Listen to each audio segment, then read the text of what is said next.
Hello and welcome to Southeast Ohio Sports Talk. We're talking boys basketball in the SOC and the OVC on this episode here today. I'm Ben Spicer, sports reporter here at the Portsmouth Daily Times, joined by sports editor Kevin Colley, and the holiday season is upon us, but we've got some hoops to talk about first before we get there. But just wanted to say Merry Christmas and Happy Holidays to all of you guys who tuned in. Without you guys, of course, this would not be possible, so thank you guys so much for the support throughout the fall and the winter season and for what's to come in the future so far.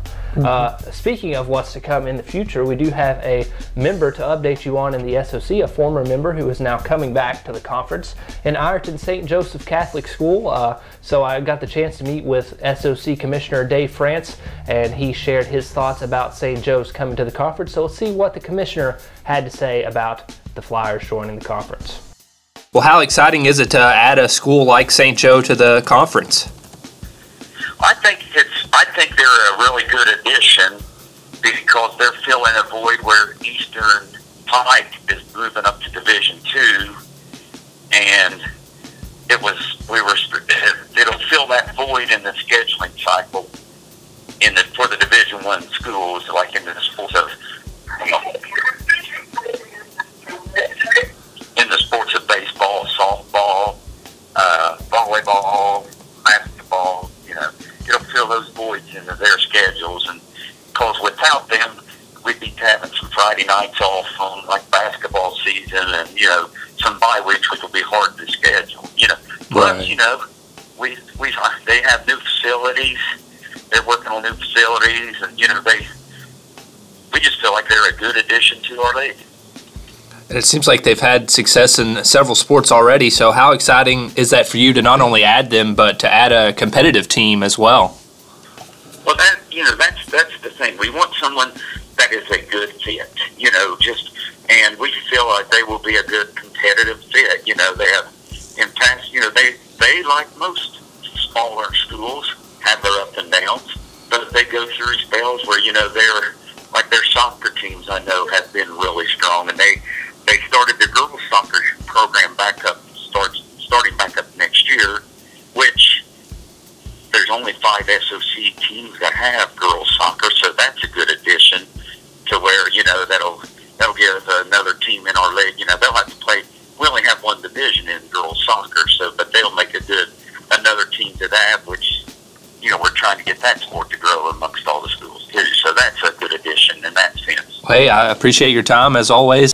Well, Kevin, St. Joe's coming into the conference. What do you think they bring to the table? Well, I think they bring natural rivalries. They already play most of the SOC 1 schools anyway, so I think it's an excellent fit, and I think it was really long overdue. Having them in there with Notre Dame, those are going to be great rivalries. Two Catholic schools playing each other, and you're going to have a lot of just great passion for the game, whatever the sport may be. Especially in basketball, I love St. Joseph's Arena. It is so unique and so nostalgic. I love it out there, and they already play East and Green most years, so I think they're a natural fit. I love it. I'm all for St. Joe being in the conference. I think that the move was the right one. And they'll be in the SOC 1 side of things, basketball, soccer, and sports like that. They won't have a football team, but they'll be able to contribute in several other sports, and that kind of fills the void because you've got Eastern moving up to the SOC 2 in several sports in the years to come. So that fills the gap, as Dave Frantz mentioned, by putting St. Joe's in the SOC 1. Well, let's go dive straight into basketball talk in the SOC 2 and take a look at those standings and where everyone's at currently.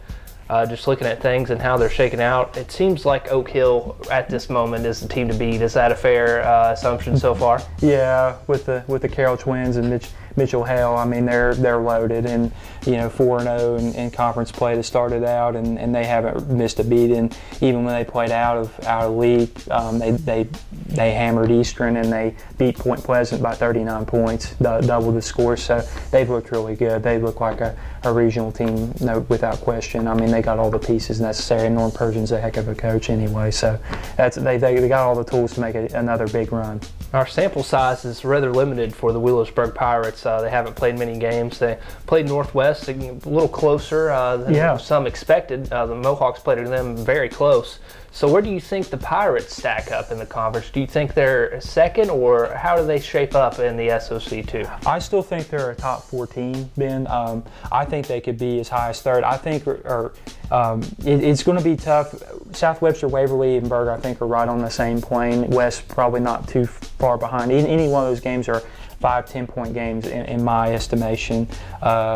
Right, but it's really Oak Hill, and then those 4 you could put 2, 3, 4, 5. I mean, they're tight. Any of those games, it really depends on really who's hosting the game, 1, and then 2, just how the calls go. Because I mean, the talent level looks to be just about even, 2 through 5. I think Burke will be fine at the end of the year and will be poised to make a run deep in the district set. Because I mean, you got Tanner Holden. I mean, that's always a plus.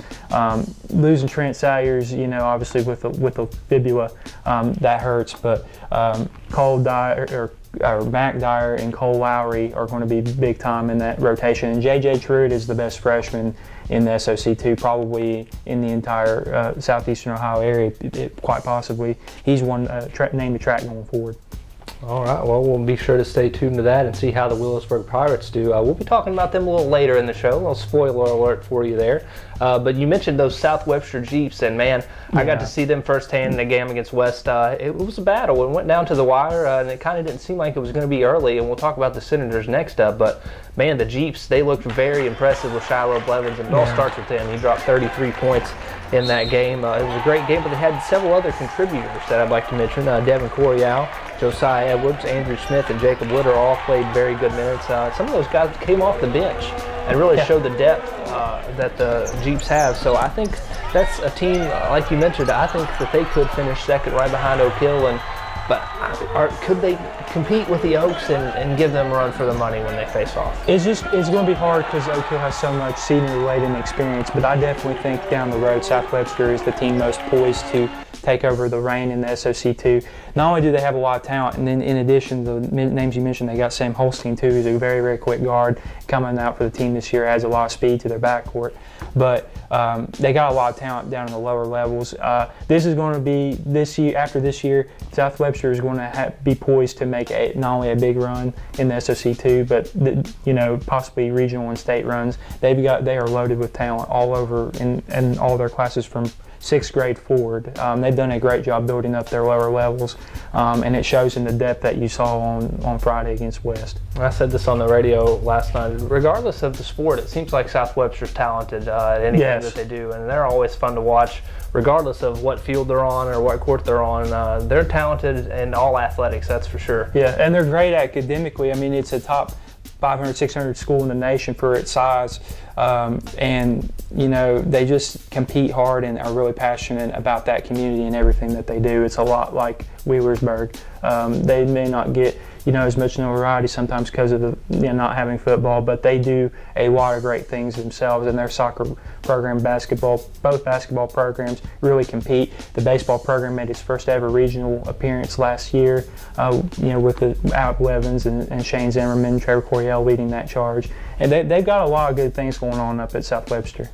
Yeah, for sure, and we'll be talking about them more to come as well down the road, so we'll see what they have in store. Also wanted to give Wes a shout out. Of course, Hunter's not here with us on the show this week. Unfortunately, he had to work.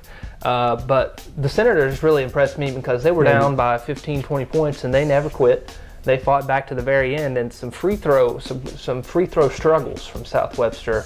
That might be something to watch down the road because they kind of struggled at the line at times in that game and allowed West to stick around. But man, West never gave up. They showed a lot of resolve, and LT Maynard particularly, he was clutch for them. He had several big shots, and then he had the buzzer beater, and he did the ice in his veins celebration. I really enjoyed that. Some people gave him some crap for that, but I thought it was pretty cool. LT had a good shooting night, and they had some other capable scoring off the bench and in the starting lineup as well. Dylan Bradford, Jesse Johnson, Jordan Frazier, and Brandon Moore as well. But it was the defense of them in the second half that I was really impressed with because I talked to Southwestern's coach after the game, and he said, you know, I think we only made 3 field goals in the second half. So that's a credit to West's defense. And I mean, they're down by a bunch, and Shiloh Evans had 24 points in the first half, I believe. He finishes with 33, and that's with the game going into overtime, and he really struggled shooting because of the defense that they were able to put on him in the second half. He didn't get as many shots as he did in the first half, and that's a credit to Isaiah Norman and West's defense to kind of lock in on him a little bit. He did still get 33 points, but you know, they really did do their part in slowing him down. Some other teams maybe to watch out for. I know you mentioned Waverly, Memphis, Northwest, and Valley. Do any of those 4 teams kind of stand out to you moving forward? Looks like, you know, really for those 3, it's going to be kind of a rebuilding year. Memphis has the win over Northwest, but kind of struggling to find its footing right now. I still think by the end of the year, the coaching that Josh Shoemaker has will show, and they'll be right back where they normally are in the district semifinals, even district finals. He's just a great coach. He always seems to get the most out of every Memphis team that he has.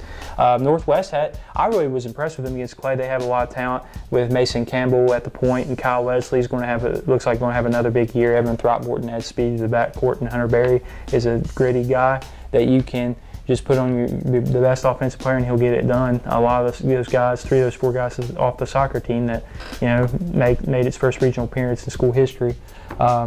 Then Valley, really liked the game that Andrew showed supplies. Tanner Cunningham has a lot of ability, as we know, in multiple sports. But they're also going to be in rebuilding mode. The Memphis Valley game that I'm going to go see is going to be very exciting, as will Valley Northwest. That'll shake up the standings a little bit. Yeah, Caden Millette, someone to watch for Valley, and Billy Crabtree, a sophomore for Northwest. We talked about him all football season and soccer season. I'm excited to see what he can do on the court.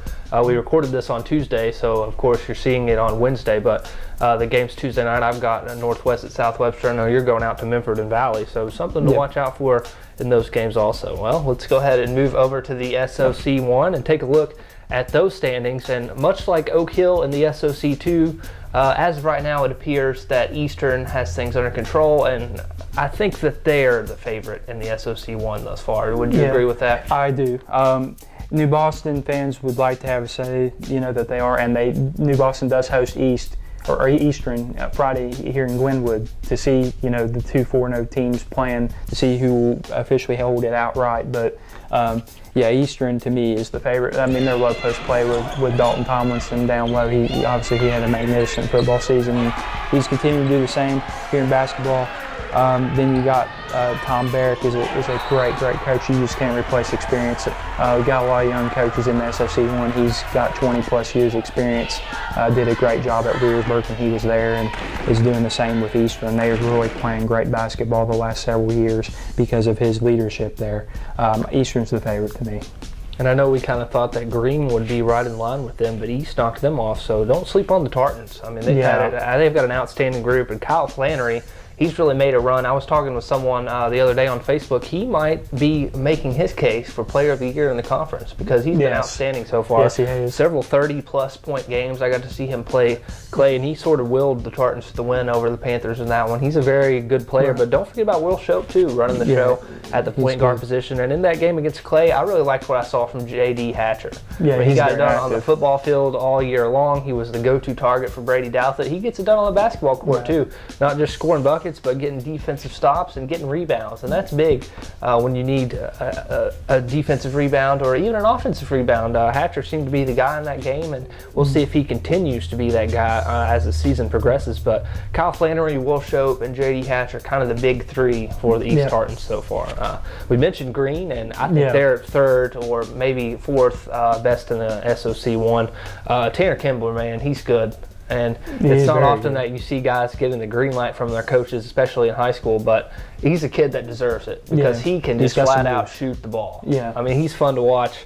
He'll pull up from anywhere, and it's almost as if it was a free throw for him. I mean, it's automatic for him. He's fun to watch. And, of course, you can't go without mentioning his sidekick, or basically his equivalent, and Tate Carver. Because Carver had an outstanding game. I've seen Green play a couple games so far this season. I think it was against Clay. He had nearly a triple-double. 20+ points, around 9 or so rebounds, 8 or so assists, and that's what I like about Kimbler and Carver is the unselfishness.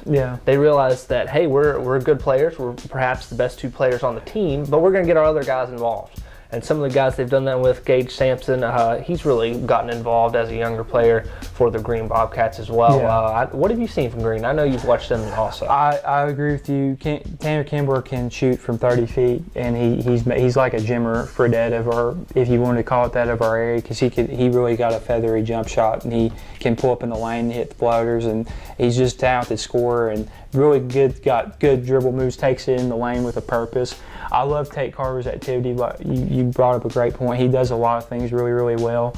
As good as those two are in basketball, they're going to be even better in baseball. They're 1-2 punch and pitching. They both play shortstop when they're not pitching, and they can really hit the baseball. I mean, they're both really good at that. So as good as they are in basketball, I mean, they're just two outstanding talents, pretty much whatever they do. Gage Sampson is just a guy in the second half that he knows how to run lanes. He fills the open lane and gets out in transition and really gets after it. Second half this year, he scored probably over 2/3 of his points in the second half, if not way more than that. That's probably being generous. He's probably more like 85% of his points have come in the second half. But Dirk Haller told me they need to get him more involved. They need to get him, find a way to get him the ball, because he's talented, and he is. He can score. He's active. He goes in there inside, gets rebounds against taller guys. I like what they have, and they're going to return all their lineup, their entire starting five again next year. They're going to be loaded. Dirk Haller's building a good thing. Gage definitely plays above his age. You can't tell that he's a sophomore out there. I don't know what he does at halftime. Maybe he eats his Wheaties or something. But third quarter Gage Sampson, you don't want any part of that. No. That's for sure. No. Well, Clay and Notre Dame, Clay had that outstanding season last year. Both of those teams kind of reeling with some younger players, but they've got talent as well. Yeah. For the Clay Panthers, of course, Caleb Klein, a name that stands out, but I've seen them several times as well, and I've been really impressed with Reese Whitley and Mason Newton and what they've done. And in that game against Notre Dame, Hunter Mathias comes back from injury, scores 20 points, and sort of the energy that he brought to the table kind of propelled them to that win over Notre Dame. But hey, the Titans just as well. They've got Ben Mader, Miles Shipp, Tyler Spees, guys that can shoot the ball. And when either of those teams get hot, they're tough to beat. And I think they can knock off the Easterns, the Easts, the Greens of the conference on a given night. Yeah, I love what Adam Benton is doing again at Clay. Their record may be deceiving. They're 1-7, but they've competed in every game. They only lost to East by 3. They only lost to Boston by 3. They beat Notre Dame. Notre Dame only lost by 6 in that game. And speaking of Notre Dame, they played South Webster really close on Saturday. It was only a 14-point game that was really closer than that. I was really impressed with how both teams have played and fought despite losing a lot of seniors. I mean, they're going to be better than I think a lot of people expected. Come the end of the year, I mean, who knows what can happen, because, I mean, Clay played both of its games against, I mean, they hosted Boston, but they played East on the road and only lost by 3. I mean, who knows? I mean, it's 2 through 8 could totally be totally different order by the time we look at this again.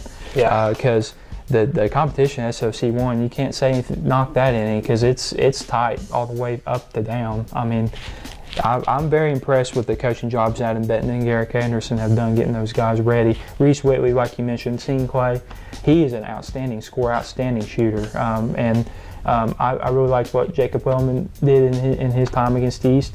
They got a lot of nice pieces there that they can work with, and Adam does a great job getting the most out of his guys. Yeah, he does. And I've liked the way that he's worked in some of the younger players on the roster as well. He's not afraid to bring guys up from JV and get them some experience and throw them in the fire a little bit. And you have to like that, because that's what makes you better overall. And that's just good coaching from Coach Anderson as well as Coach Benton and the Clay and Notre Dame team so far. Have you seen Western or Sims Valley? What do they bring to the table? Can they compete with any of these teams, or what do they have to offer?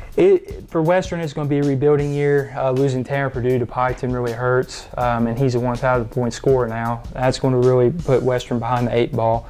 Sims Valley is going to be a problem for a lot of teams to handle.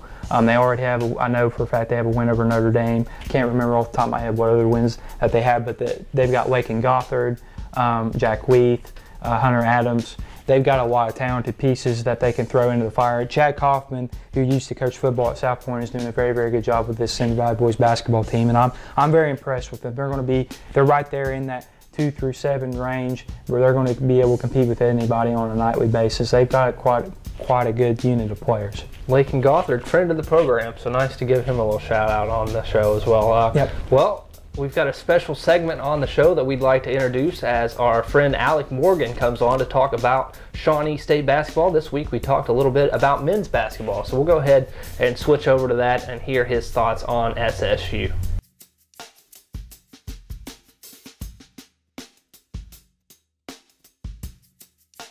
We've got a special guest joining us on the program this week, Alek Morgan, a Shawnee State student who's interested in the sports broadcasting side of things. Alek, thank you for joining us. Why don't you tell the audience a little bit about yourself? Yeah, Ben, thanks for having me. I'm a sport management major at Shawnee, like you said, interested in sport broadcasting. I do the Shawnee Sportsnet, broadcasting the basketball, baseball, and volleyball games for Shawnee State, work in the sports information department, so really just trying to get myself involved.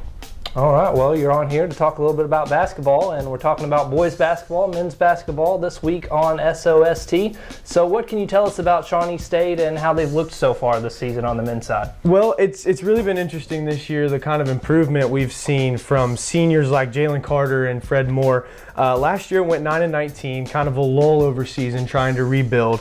This year we already got 8 wins, 8-3, starting off the season hot. We actually opened the season against the number 3 team in the country, which was a 10-point loss, but a team that is really good that we were able to run with for 30 minutes. So, honest to God, this season has been kind of a pleasant surprise for everybody. Nobody expected us to come out firing like we did. Jalen Carter right now is averaging 15 points a game. His buddy, senior Fred Moore, is also averaging close to 15 points a game, both shooting over 45%. So those two have made impressive contributions. It's been fun to watch. And they've got a new head coach, Delano Thomas. Do you think he's responsible for this short turnaround and the success they've had this season? In part, yeah, of course. Delano Thomas is an excellent coach. He's a guy these players love to get behind. Played for Shawnee State back in his heyday. Has coached for a plethora of different teams. Played overseas. He's got a ton of basketball experience. And these guys, he's kind of created a family atmosphere with them. They've got their swag mantra. And that's kind of like a brotherhood family thing, and these guys really like to play for him, and that's evident when they're on the court. They're always learning, listening. In timeouts, he's like, come on, let's get in here. Let me tell you guys what I see and what we can do. He's kind of a strategy type coach, but also a family coach. He brings them all together. And he played at Shawnee State as well, so a little tie there to the Bears as a university, a former graduate, former player there. So that's interesting to see, and we'll see how his career transpires there at SSU. But the thing that we were talking about before we started recording, his recruiting in a sense, and I mean, he's only been there for a year, but talk about some of the younger guys that he's brought to the table so far. Well, this year they've picked up a lot of size. Probably the most notable would be EJ Onu, 6'10", freshman from Cleveland, Ohio. Right now averaging 10 points a game, 5 rebounds, shooting almost 60%. So this guy's making a ton of contributions. They've got new freshmen as well, the likes of Gavin Brown, the 6'3". He's a point guard. Matt Smith, 6'8". Justin Johnson's a sophomore, transfer student. He is 6'9", averaging 8 points a game. So a lot of size to kind of take the shooting pressure, or the scoring pressure rather, off of Jalen Carter and Fred Moore, and they're slowly working these younger guys into the rotation and kind of figuring out how that's going to work down the stretch. And I think that length and height has certainly paid dividends for them so far this season. So I can't wait to see how those guys develop over the course of their career. And I know Kevin and I have discussed on the show in the past that EJ could be one of the better players in Shawnee State school history. Would you agree with that assessment? Without a doubt, his athletic ability is just unreal. To watch him play on the court, and he's still adapting to the college game and the speed of the college game as it compares to high school, but he's just so long and athletic that he can almost outman anyone down in the post. Now, right now, a 10-point-a-game guy, just working himself into the starting lineup, but you can already see highlights of greatness. He can go up and get a rebound over almost anyone, averaging almost 6 rebounds a game. And like I said before, that 60% shooting percentage is showing us that he's making good, efficient shots. Open shots that are getting him space, and yeah, it's going to be awesome to watch him hopefully play for 4 years. I mean, it's seldom that you see seniors shooting 60% from the floor, so for a freshman to come in his first year at Shawnee State, I mean, that's awesome. It just goes to show you that the future is bright for Coach Thomas's group. But we're not talking about the future now. We're talking about this year, because an 8-3 overall record, conference plays looming on the horizon, but it seems like the conference has some good competitors for Shawnee State this year. What are some games that sort of stand out to you? Well, the conference, like you said, the Mid-South is always impressive when it comes to basketball, especially this season. If you look down the standings as of right now, you got 14-0 Georgetown looking at #1 in the country. Lindsey Wilson coming in at #9 in the country. Another interesting thing, every Mid-South Conference team right now is receiving votes. Wow. For at least one #1 vote for the polls there. And like I said, if you're looking at games in January coming up for conference play, on the 11th we're going to play Lindsey Wilson. That's the number 2 team in the conference, number 9 team in the country right now, 14 straight. So they're on a winning streak out of conference play. They're up there with Georgetown, and that's going to be a fun game to watch. And then 2 days later in January, on the 13th, we're looking at Cumberland University, which will be a good Mid-South matchup as well. And you've broadcasted several of these games throughout the year. What have you seen in those games that you've broadcasted from Shawnee State? And it's the long and athleticism. We're still staying with that theme. They can push the floor quickly, but they're making good decisions. They're not forcing the ball. You know, when the play's not there, they're not forcing anything to happen. The scoring pressure isn't all on Jalen Carter and these older guys. They're kind of working the ball around the perimeter. If they don't have the shot, they're working it down low to Onu. And that's the thing. It's good looks and it's high efficiency offense. And it's not always a run and gun type thing, but they can push the tempo. And that's been really cool to see, because last season it seemed they struggled to find an identity, and this year they've settled in quite nicely. And you've seen these guys firsthand, so I'm going to kind of put you on the spot here. Just how far do you think they can go come tournament time? And like I said, the potential, the sky's the ceiling for this team. This year, I'm not sure where they're going to end up in the Mid-South Conference. Like I said, it's a very impressive conference. There's a lot of teams who are doing a lot of great things. But you never know. Once we get into January and this team settles into a rhythm, like I said, the sky's the limit. They've got a lot of good freshmen over the next 4 years. They're going to be fun to watch. So really, it's kind of a mix-up. We're going to see where they'll end up. I feel like they might be in the top half of the Mid-South Conference once we finish out the season. Just depends how conference play goes in January. Well, hey, Alek, thank you so much for coming and joining us here on the set, and we look forward to having you on here in the future to talk more Shawnee State hoops. All right, thanks, Ben.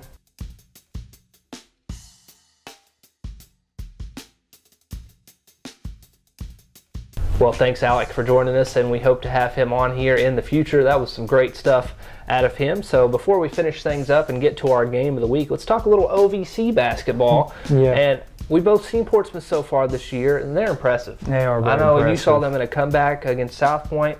What did they do to get the win? Just scrappy. I mean, they got out and things weren't going their way. It seemed like you couldn't quit turning the ball over. I think they had 17 turnovers in the first half. Wow. And at halftime, Coach Collins and Jim Arnson, former coach of Shawnee State, they talked about it. And Jim said, South Point's pressing us. Well, let's just fight fire and press them back. So that's what they did. And they ended up forcing probably just about as many turnovers in the second half to come back from 12 points down with 7 minutes to go to win the game. I was really impressed with Isaac Kelly and Reese Johnson more than anything, because the energy that they supplied, I think, is what led the comeback beginning in the third quarter. Tayshawn Fox, man, is one heck of a basketball player. I don't know how that guy, if he has any offers, but he better be getting some. He is legit. He can cross people over. He threw the filthiest behind the back pass that I have seen in a long time. And they've got, just all kinds of outstanding talent that was going to be a problem. Yet Portsmouth still made the big comeback and avenged its season-ending loss to the Pointers last year in district semifinal play. I love the depth they have. Danny Jordan is very active. Matthew Farlini is a great shooter. DJ Ely has come on as a point guard. He has problems, with turnovers sometimes, but it's not out of a faint of heart. I mean, he's trying to make plays, and he gets to the rack and does a good job setting up his teammates. And Gabe Danville is a good change of pace big man when they need to get some stops or when they need to go to somebody in the low post. Portsmouth's got a lot of great elements that could very well lead them to a regional tournament run again. You mentioned Ely and Farlini. Don't give those guys any space. They've got straps, man. They can shoot. I love watching them play. And Ely, he's not afraid to jack it up from the point guard spot. I mean, he'll bring it up the court. And if you give him any space, you got to be right in his face, because he'll put it up and he'll bury it on you, and with no hesitation. And you mentioned Isaac Kelly. I love what he brings to the table. Yeah. We saw him on the football field, just an outstanding athlete as well. But I was really impressed with Danny Lattimore off the bench. Yeah, he plays hard. He and Mike McKinley are two guys that really get after it. I'm really impressed with those two guys. And you mentioned Dan, he can bring ball for. Absolutely. And I saw him against Notre Dame. It was just a scrimmage, kind of a glorified scrimmage, almost like a game. But man, Lattimore's quick. Yeah, I mean, he pulled down the rebound, go coast to coast in a hurry, and score at the other end. Yeah. So I can't wait to see what Portsmouth can do in the postseason. But they've got some battles coming up in the regular season. Farrell and Colgrove, teams like that. Yeah, well, they started out with Chesapeake and Farrell, and as soon as they come back from break, but gosh, what a gauntlet that's going to be.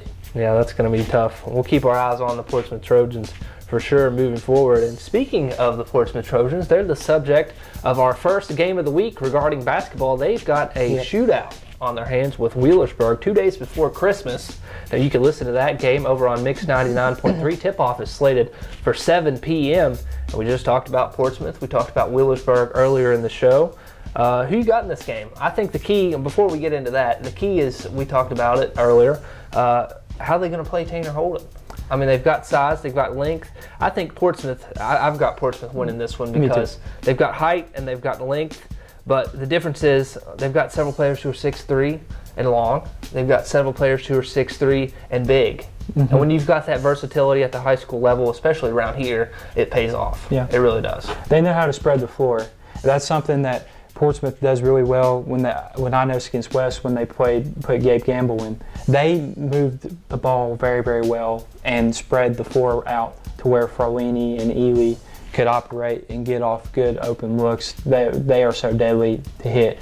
Bill Haver said it was just so tough to stop them because you can throw in that size, which was a deterrent anyway, but then you can spread the floor and he can kick it. He's such a good passer out of the low post. He can just kick it out to wide open shooters, and they'll knock the shots down because if you give them any space, they're going to hit them because they're so proficient from beyond the arc.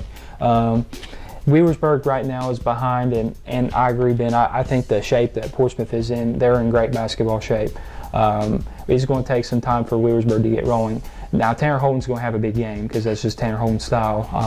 I don't think you can stop him. You can only hope to slow him. But even with that, the same could be said for a lot of Portsmouth's guys. So I've got Portsmouth by a pretty decent margin in this one. And now I think if these two teams met up in a month or two, it could be a different story. But where Wheelersburg hasn't played anyone of Portsmouth's caliber thus far in the season, I think that's kind of a factor in this game, and that's kind of why I'm taking the Trojans. But both of these teams are good, and we'll be talking about them not only in the regular season but in the postseason as well, I'm sure, as we advance in the season. Keep your eye on the Trojans and the Wheelersburg Pirates for sure, and we hope you tune into that game. We'll be out there for that one. And thank you guys so much for tuning in to this broadcast of Southeast Ohio Sports Talk. For Alek Morgan and Kevin Colley, I'm Ben Spicer. Make sure you share and let us know what you think. Thank you guys so much again for watching, and we hope you have a Merry Christmas and Happy Holidays.